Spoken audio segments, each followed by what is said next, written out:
শীতকাল আর রোববার এ দুটো একসাথে হলে মনটা যেন আপনা থেকেই কিছু স্পেশাল মেনু চায়। তাই আজ আমার রোববারের মেনুতে আছে মরিচ মুরগি পোলাও আর মিষ্টিতে গন্ধরাজ ফিরনি।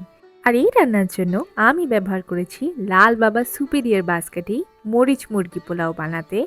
আমার প্রথম ভরসা লাল বাবা, কারণ এতে কোয়ালিটি আর পিউরিটি দুটোই রান্নাতে বোঝা যায়। টেস্টও দারুণ, তাই স্বাদ আর স্বাস্থ্য দুটোই মেনটেন হয়। রান্না করতে করতে তোমাদের সাথে একটা কথা শেয়ার করি। লাল বাবা রাইস আনন্দবাজার.com-এর সাথে মিলে নিয়ে এসছে লাল বাবা রাইস পার্বণে আহারে।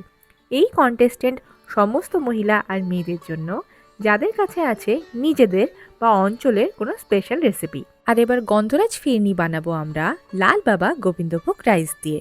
পার্টিসিপেট করতে পারবেন পশ্চিম আর পূর্ব মেদিনীপুর, হাওড়া, হুগলি, পুরুলিয়া, বাঁকুড়া, পশ্চিম আর পূর্ব বর্ধমানের বাসিন্দারা।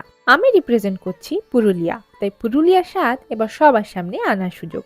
পার্টিসিপেট করা খুবই সহজ।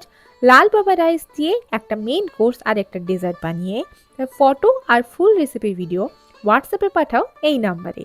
টপ কন্টেস্টেন্টদের ডেকে নেওয়া হবে কলকাতাতে, আর টপ 16 জনকে সম্মানিত করা হবে সন্দীপ্তা সেনের হাতে। তাহলে দেখলে তো আমার রোববারের স্পেশাল মেনু বেশ সহজেই রেডি। তোমাদের জেলার স্বাদ এবার পৌঁছে যাবে ঘরে ঘরে উইথ লাল বাবা রাইস পার্বণে আহারে।